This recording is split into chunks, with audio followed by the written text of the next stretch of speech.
Por que a Bíblia protestante é diferente?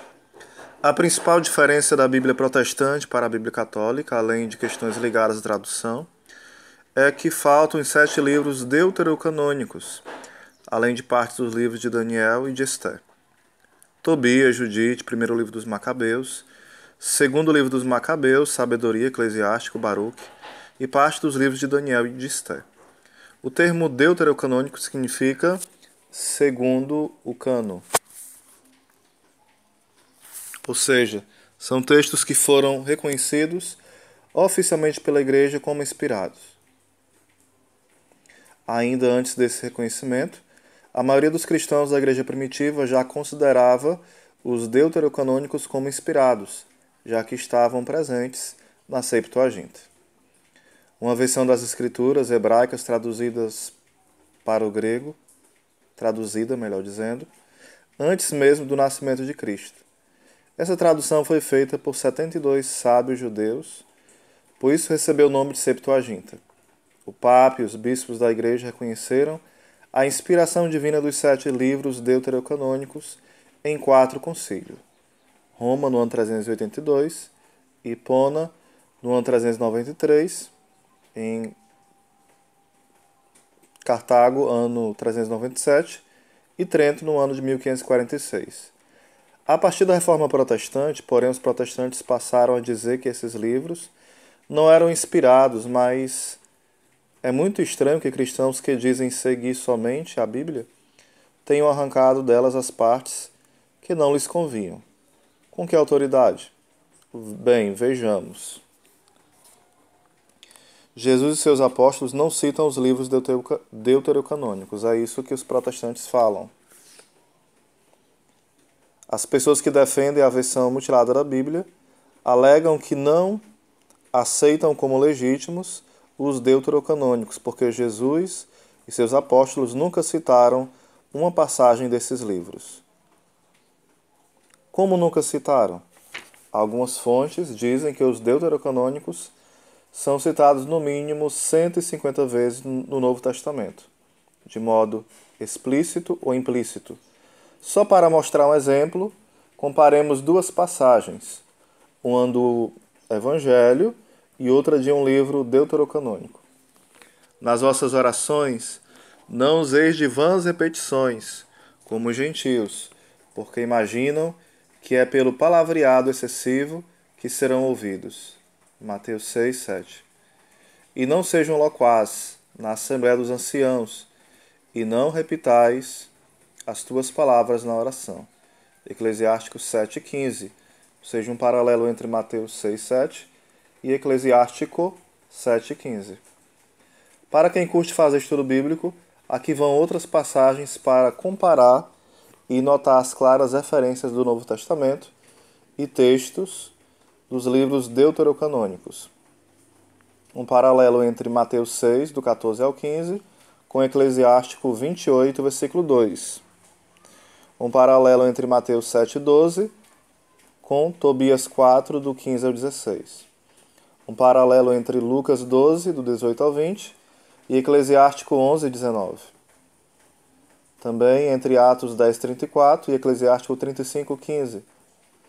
Atos 10, 26, em paralelo com Sabedoria 7,1. Mateus 8, 11, em paralelo com Baruque 4, 37. Segundo o teólogo americano Joe Petts, o Novo Testamento cita o Antigo Testamento cerca de 350 vezes, sendo que aproximadamente 300 destas citações, ou seja, 86%, foram retiradas da Septuaginta, que continha os livros deuterocanônicos.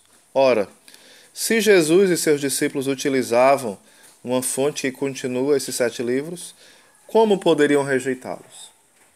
Os judeus rejeitam esses livros, é outro argumento dos protestantes. Cerca de 50 anos após a morte de Cristo, no Sínodo de Jamnia, um grupo de judeus rejeitou os deuterocanônicos. Certo? E daí? Em primeiro lugar, esse sínodo foi motivado justamente pela polêmica contra o cristianismo, que eles entendiam ser uma seita de hereges. Então, Se os cristãos se baseavam nos deuterocanônicos, nada mais natural que seus perseguidores se opusessem a esses textos. Aliás, os judeus que participaram desse sínodo eram, em sua maior parte, do ramo do judaísmo farisaico e não tinham ligação alguma com os discípulos de Cristo. Outra afirmação dos protestantes, né? Os livros deuterocanônicos contêm doutrinas antibíblicas. Os 7 livros tirados da Bíblia pelos protestantes não contêm doutrina antibíblica. Eles contêm doutrinas antiluteranas, isso sim. Por isso mesmo foram arrancados para não denunciar as heresias do pai da Reforma Protestante. Imagina se Lutero ia engolir a passagem de 2 Macabeus 12, do 42 ao 46, que fundamenta a oração pelas almas do purgatório. O padre Antônio Xavier, especialista em exegese bíblica, explica: Lutero tinha muita dificuldade em aceitar esses livros como canônicos, especialmente Macabeus, por questões teológicas. No entanto, quando traduziu a Bíblia para o alemão em 1537, traduziu inclusive os deuterocanônicos, colocando-os em anexo ao fim do volume. Em outras palavras, Lutero considerava os deuterocanônicos como de valor inferior, mas não os retirou da Bíblia, como se escuta dizer em nosso tempo.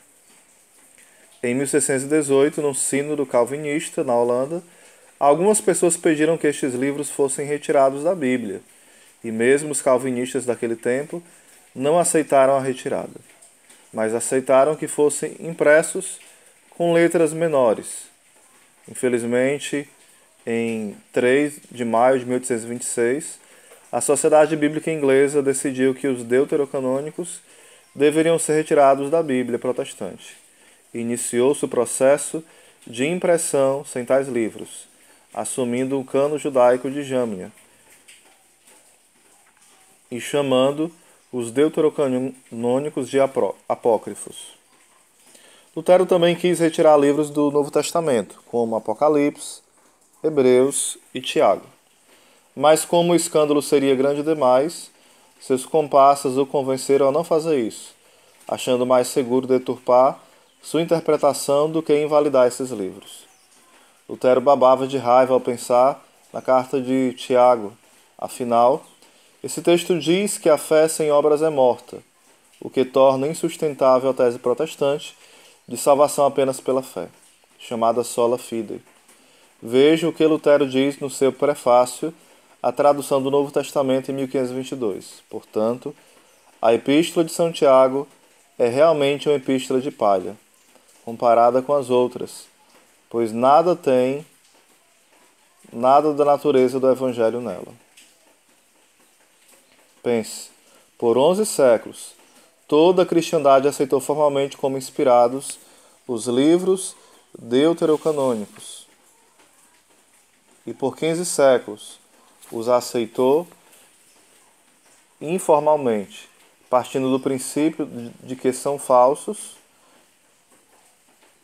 Partindo do princípio de que são falsos, temos de dizer que Deus abandonou seu povo por mais de 1500 anos, deixando os cristãos se guiarem por livros sem valor, repletos de falsas doutrinas.